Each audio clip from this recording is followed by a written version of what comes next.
தனியா டம்ளர் தருவோம்னு சொன்னீங்களா? இங்க பாரம்பரியமா அப்படியே பழகிட்டோம் சார்.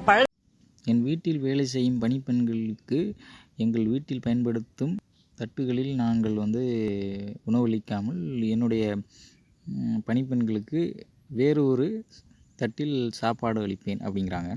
ஏன்னா அவங்களுடைய எச்சில் அந்த தட்டில் படிந்திருக்கும் அப்படின்னு நினைக்கிறாங்க. ஆனால் அவங்க இதே நினைக்க மாட்டாங்களா?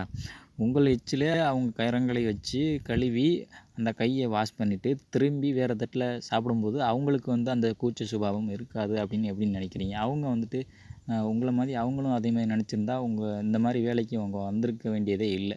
ஏதோ அவங்க குடும்பத்துடைய சூழல்னால் இந்த மாதிரி வேலைக்கு வரும்போது அந்த மனிதத்தை மட்டுமே நம்பி ஒரு மனிதநேயம் அப்படின்ற ஒரு மனசில் வச்சுக்கிட்டு வரும்போது நீங்கள் இப்படி நினைக்கிறீங்க, அவர்களுடைய எச்சில் அந்த தட்டில் படியும் அப்படின்ட்டு.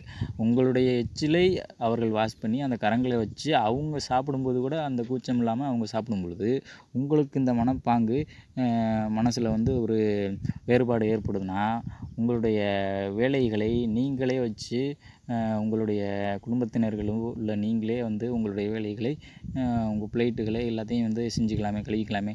இவர்களை வேலைக்கு வைப்பதற்கு உங்களுக்கு இவ்வளோ ஒரு வேறுபாடு தெரியுது அப்படின்னு பார்த்தீங்கன்னா, நீங்கள் வைப்பதற்கு தேவையே இல்லை, இவர்களை நீங்களே எல்லாத்தையும் வச்சுக்கலாமே அப்படின்றது தான் இங்கே எங்களுடைய கேள்வியாக இருக்கிறது.